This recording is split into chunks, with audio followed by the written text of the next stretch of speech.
माजी आमदार अमरसिंह पंडित, माजी आमदार संजय दौंड, कल्याणराव आखाडे, पापा मोदी, डॉक्टर योगेश क्षीरसागर, अमर नायकवडे, अशोक डग, फारुख शेख, अशोक हिंगे, रमेश आडसकर, प्रज्ञाताई खोसरे, बबनराव गवते, शेख तय्यब, माधव निर्मल, दत्ता पाटील, मुजीब पठाण, अजिंक्य अनिराव, अनेक माझ्या बीड शहरातले आणि बीड जिल्ह्यातल्या 6 विधानसभा मतदारसंघातले उपस्थित असणारे राष्ट्रवादी काँग्रेस पक्षाचे सर्व सन्माननीय पदाधिकारी, कार्यकर्ते, चुकून कुणाचं नाव घ्यायचं राहिलं असेल तर ते सगळेच माझे मान्यवर, महिला भगिनी, महिला अध्यक्ष, सेलचे सर्व प्रमुख, जमलेल्या बंधू भगिनी, पत्रकार मित्रांनो, बंधू भगिनींनो, तरुण मित्रांनो, आज मी पहिल्यांदाच पालकमंत्री या नात्याने बीडच्या परिसरामध्ये येतोय. अजित पवार कार्यकर्त्यांना खरं तर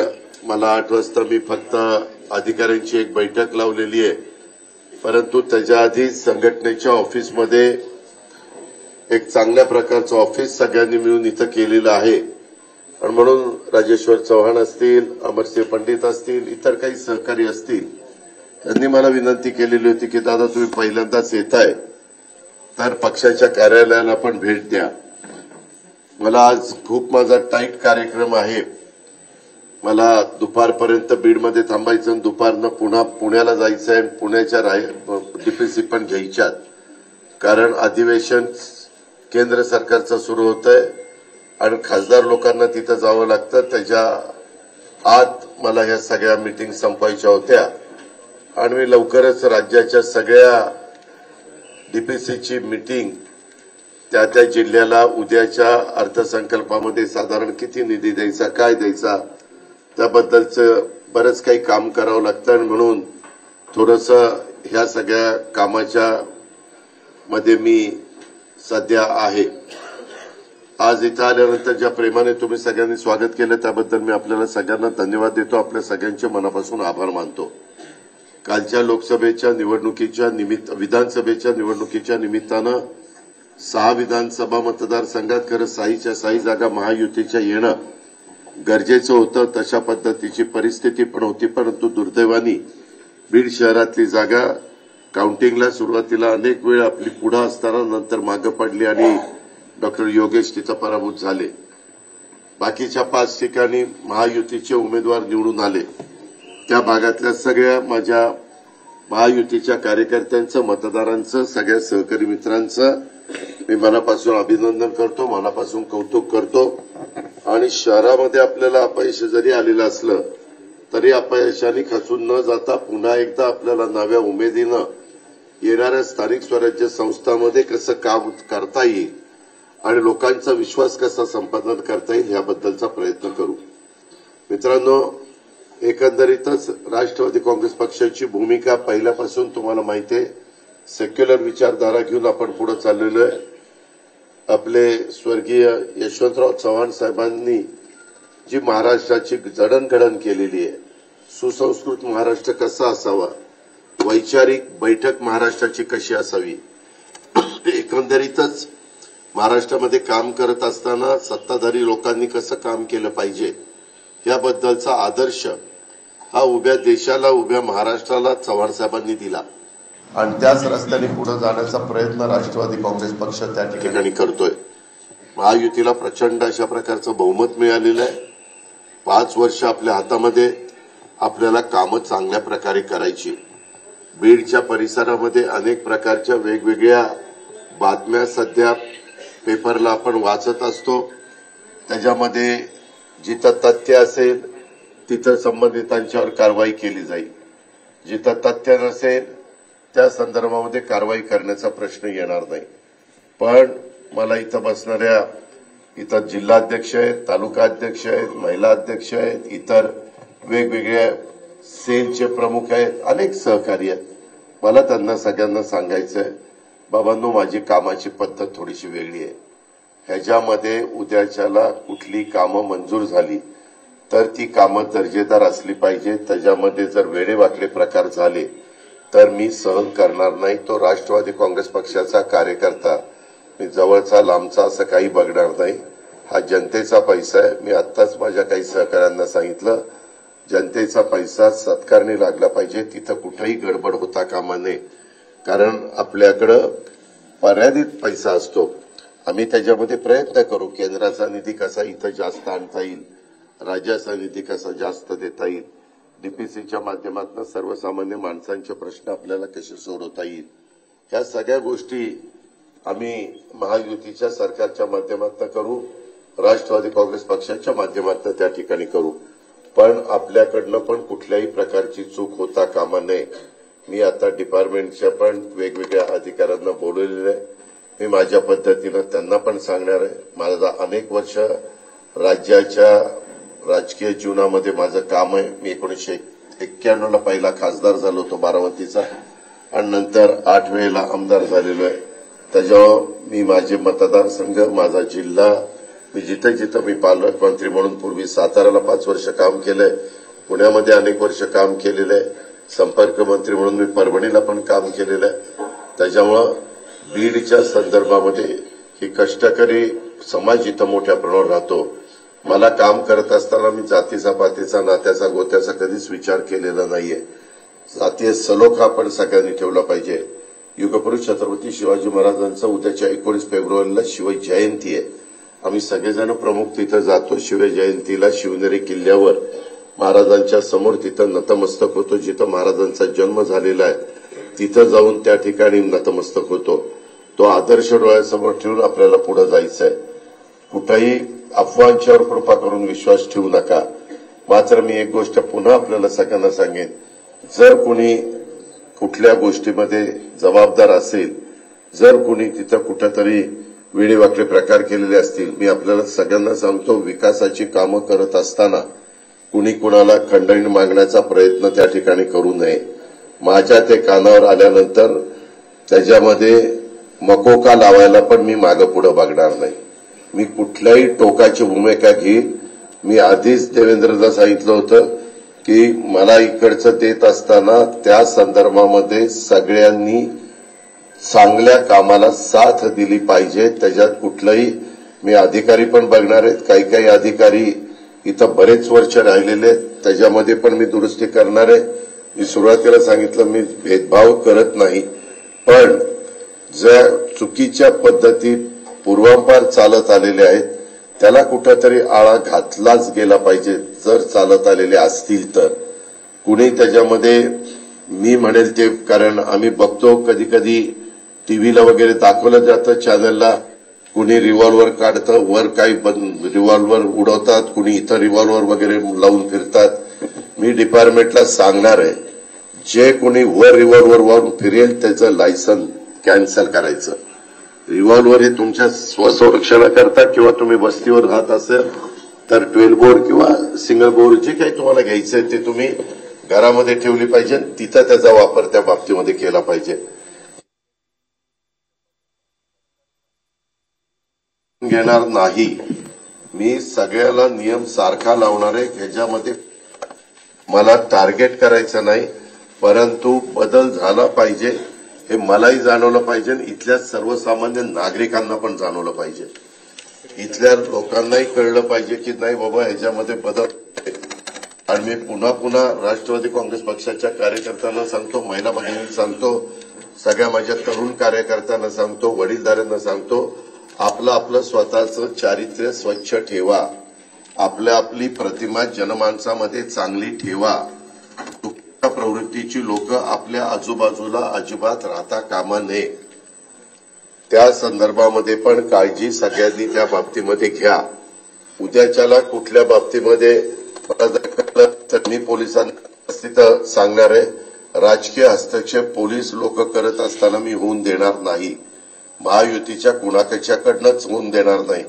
मी देवेंद्रजींना, एकनाथरावांना पण विनंती करणार आहे की बाबा तिथं आपण अन्याय कुणावर होऊन द्यायचा नाही, परंतु त्याच्यातनं कुणी भरडला पण जाता कामा नये.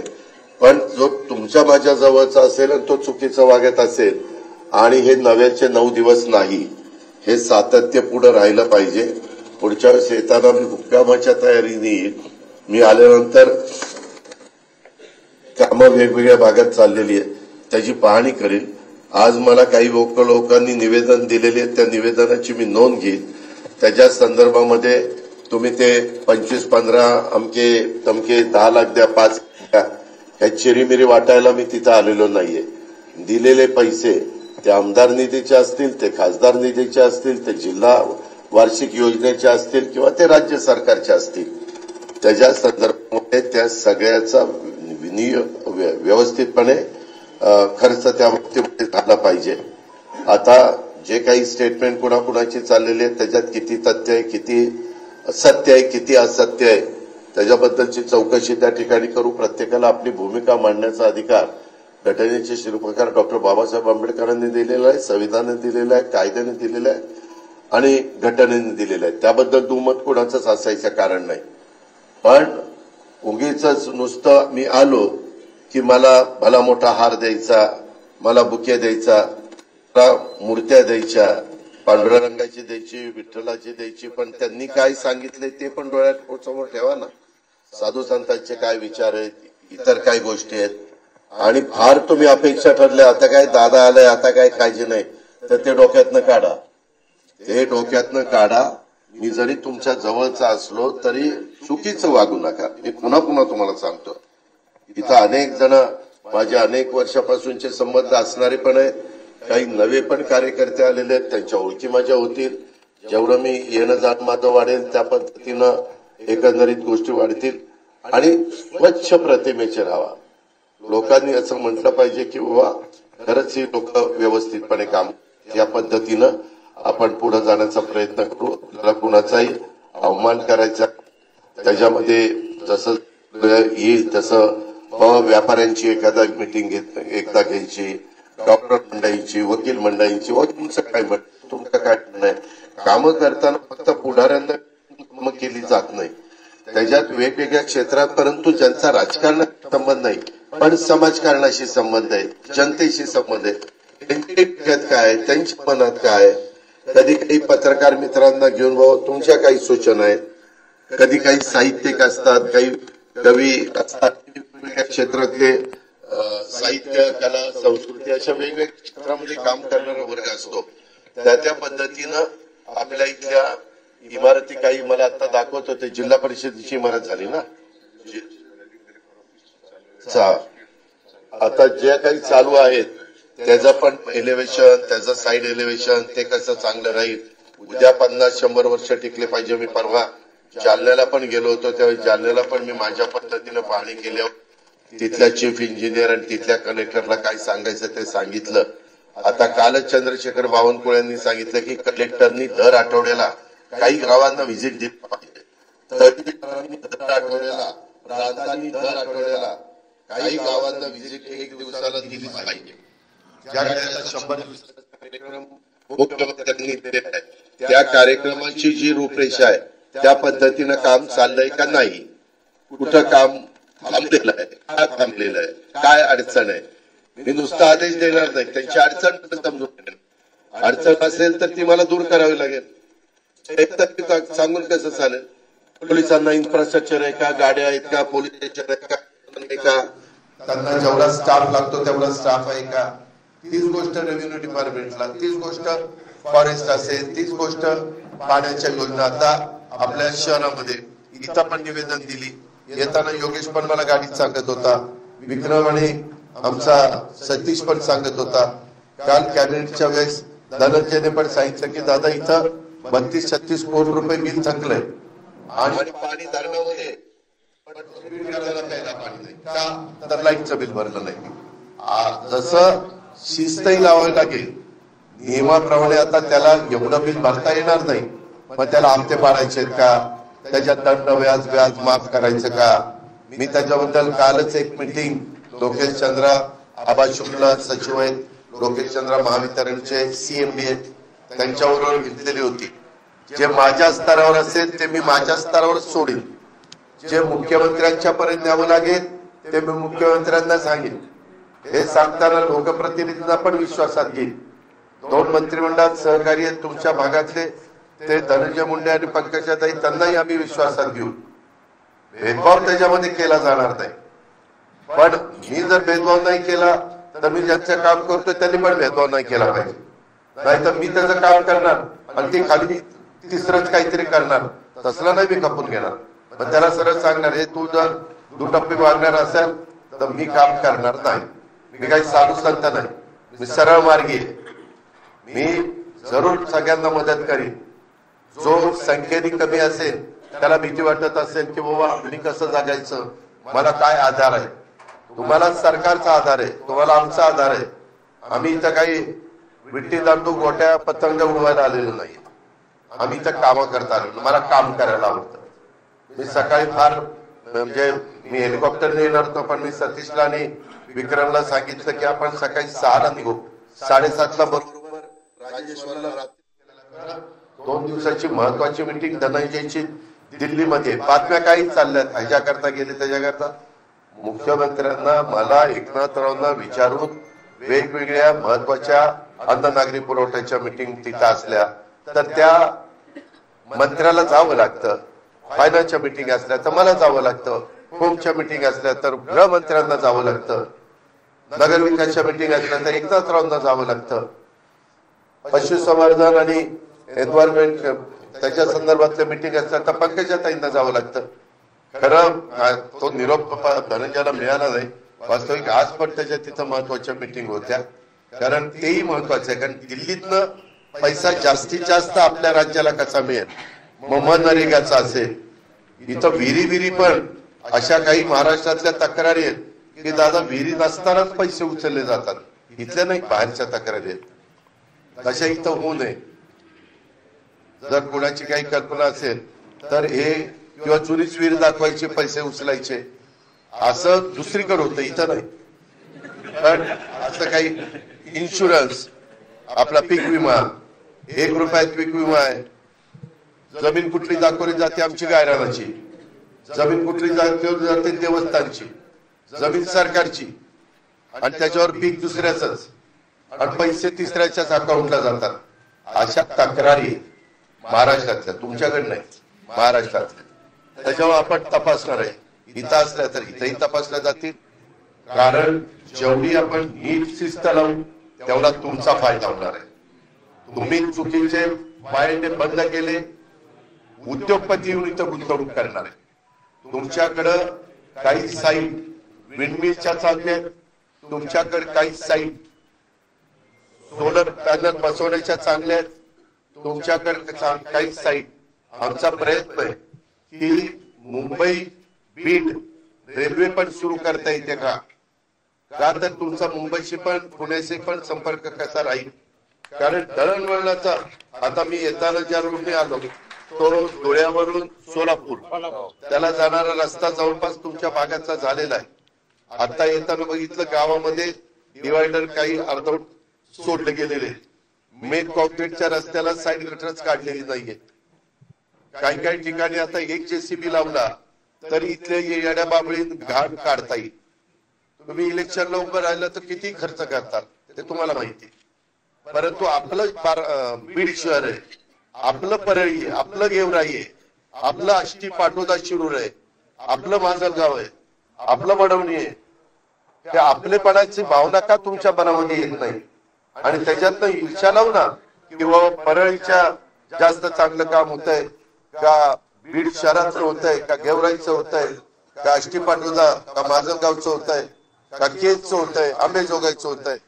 अशा चांगल्या प्रकारच्या स्पर्धा कुठं कामाची क्वालिटी चांगली आहे, कुठं काय आहे. आणि बरेच जण आता काय व्हायला लागलंय, आता सत्ता आली आमच्याकडे 5 वर्षाकरता, लोकांना कळलेलं आहे. हौसे नवसे गौसे आता मला येऊन फार भेटायला लागले. लोकसभेला 3रीकडे होते, विधानसभेला 4थीकडे होते. काय तर आता मी तुमचाच तेव्हा कुठे गेला होता, नाही तर आता मी युतीचा आहे. आपण युतीच्या वेळेस उमेदवाराला विरोध काय केला. हे असं चालणार नाही.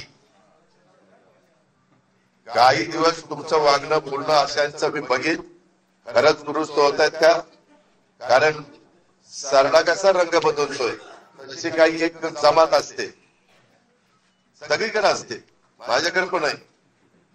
ती जरूर उगवत्या सूर्याला नमस्कार करायचा. आज कुठं उगवलं इकडं नमस्कार, तसलं चालणार नाही.